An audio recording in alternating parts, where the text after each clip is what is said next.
Hey everybody, today we have episode 2 of McDaniel College Football Superstitions, and I am here with quarterback number 8, Tony Miller. Tony Miller, how are you doing today? I'm doing well, Nick. Thanks for having me. No problem. I'm glad you could take the time out of your busy schedule to be on the show.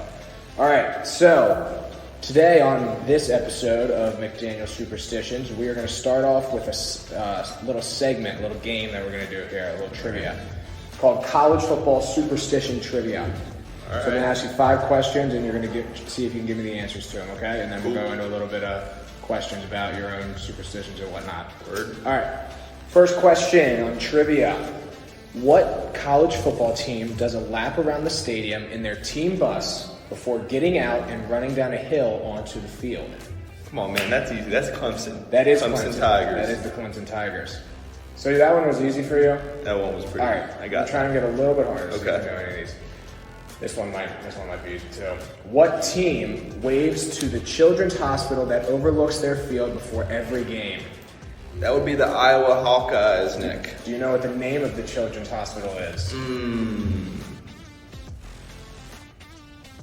I think you got me there. I know, I'm pretty sure I got myself. I don't know the name either. But. All right. What school has a live buffalo run across their field and is nicknamed the Ralphie Run? This one's not as known. The Ralphie Run. It's been a tradition for a while at this school. So,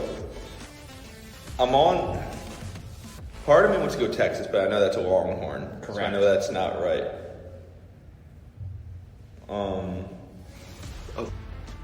Just gonna shoot one out there. I'm gonna go with Colorado. Yes, it is. Let's go. It is the Colorado Buffaloes. There was a little bit of controversy when Deion came, actually, and if it was going to stay a tradition or not, but he ultimately decided to keep it. Yeah, it makes sense. This one is also a very old tradition. What school has their team mascot stab a sword in the middle of their field before every game? That would be Florida State. And that is not a sword. It's okay. That is a flag, I believe, or it's I thought it was the Indian. It has the Indian feathers on it, or the Seminole feathers on it. Seminole Feathers on it. This is the USC Trojans. The Trojan. The Trojan. Oh, because the Trojan. Dresses Okay. up in his armor and he comes to the middle and stabs the sword. Now that you're saying that, Yep. yeah. This one, I'm pretty sure you're gonna know. What team comes out of the tunnel to the song "Enter Sandman" before every home game? Virginia Tech, Nick. Correct. What is their mascot? They're the Hokies. Do you know how to spell Hokies? Because I did not. Hokies. That is correct. Okay. I had a tough time spelling that one. Had to bounce back from the last two. So what were you, 5 for 5? I think I was 4 for 5, but Colorado took me a little while. Oh yeah. You got USC. You know what? I'll take it. 80%. Facts. That's a good score there, Tony. Yes, thank you. All right. Now I'm going to get a little bit into some more interview questions with you. You're a quarterback for the McDaniel Yes. football team. Do you have any specific wardrobe options that you wear? Any drip that you wear, so to say? So I'm a big eye black guy. I always have to have the eye black. Always like the backwards 7s. Those are always the go-to. Every game, gotta have that. I don't know. That's just been something I've done since I was young. But then I like to have something on my wrists. I can't have bare wrists. Right. I need either wristbands or tape. Besides that, pretty much, it depends on the weather. It depends on other. For the eye black, do you always do the backwards 7s, or do you ever switch it up and do something different? I used to just do the straight lines, but that stopped. I kind of started just doing the backward 7s in high school, and it's just been that ever since. Okay. So the eye black is really your kind of if you have that, you're feeling good. That's my game day. I only do that game day. Right. Yeah. You don't do that people don't do that for practice. No. Okay. Next question I wanted to ask you. Are there any regular eating habits you have either on game day or in the week leading up to? Regular eating habits, it kind of depends on the game time. Right. I'll make sure that I eat something a few hours before, and then maybe half hour to an hour before I'll have a banana. A banana is always a good go-to. Something light. Right. Get some carbs in me. Get going. But besides that, it's typically quick carbs. Maybe if they have some candy for us before the game. Right. few pieces of that. Carbs seem to be a theme. Remember in our last episode, James Morris, you mentioned something about pasta the night before. Yeah. What about leading up to, like, during the week?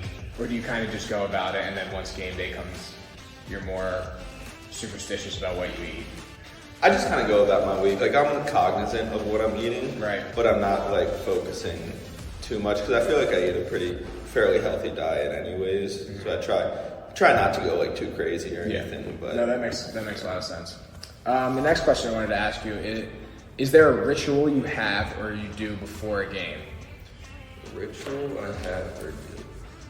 Honestly, the putting on my eye black, that's kind of like my time for me. I just kind of focus. That kind of winds me down. Right. Honestly, calms me down. But like also like I'll go like if it's a big game or like I'm a little stressed or something, or even just kind of like every game, I'll just go in the corner like by myself and just breathe. Right. You know, just like focus on my breathing, try to calm down as much as possible. Because like in a sport like football, it's easy to get amped up very much. But especially as a position like a quarterback, I kind of need to calm myself down to where I can think and make decisions because that's pretty much all I'm doing out there, you know? So you're definitely preferring to be more alone than rather like the rah-rah, like jumping up and down kind of guy. That makes sense. I remember Coyer also said he was like that. Next question I wanted to ask you is, what is your opinion on athletes who don't have any superstitions?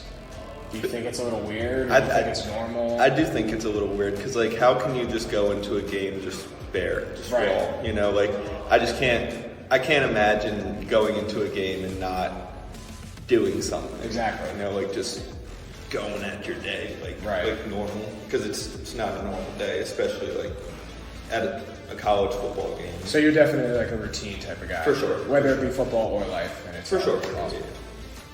Heard that answer before.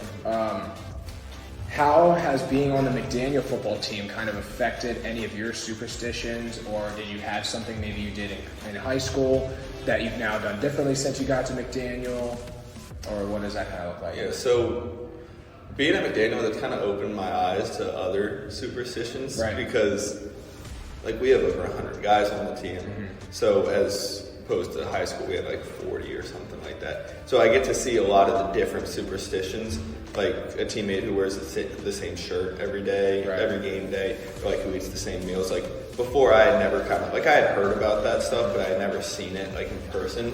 I feel like that's kind of impacted me a little bit. Like I've kind of picked up on that.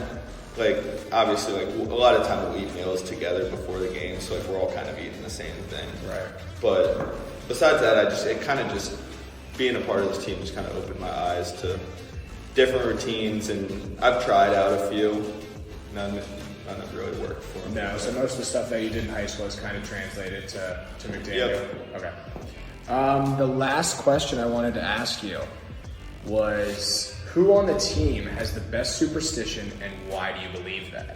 The best superstition. I would say our buddy Will Rickwood. Will Rickwood. He. That's a new answer. Because he had this elbow brace. He messed up his elbow, and he had this elbow brace ever since I came in my freshman year. And before a game, he would never wash it. It was just, you know, you smelt the stench, but that was his thing. That got him going. So if it works for him, it works. I don't know if I'd call it the best because it kind of sucked for our nostrils and our. But it's the one that you remember the most. But it's the one that I remember the most. That is that guy. That is a new answer. last episode we had Zach's bare feet. Someone said that my laps around the field. It's just interesting how you pick up on these different things. But Will Rickwood is definitely a new answer. Something you remember. Right. You know? A superstition should be something you remember, whether it's the person or someone else watching you. All right. That is all here on episode 2 of McDaniel College Football Superstitions. Thanks for tuning in, and tune back in next week.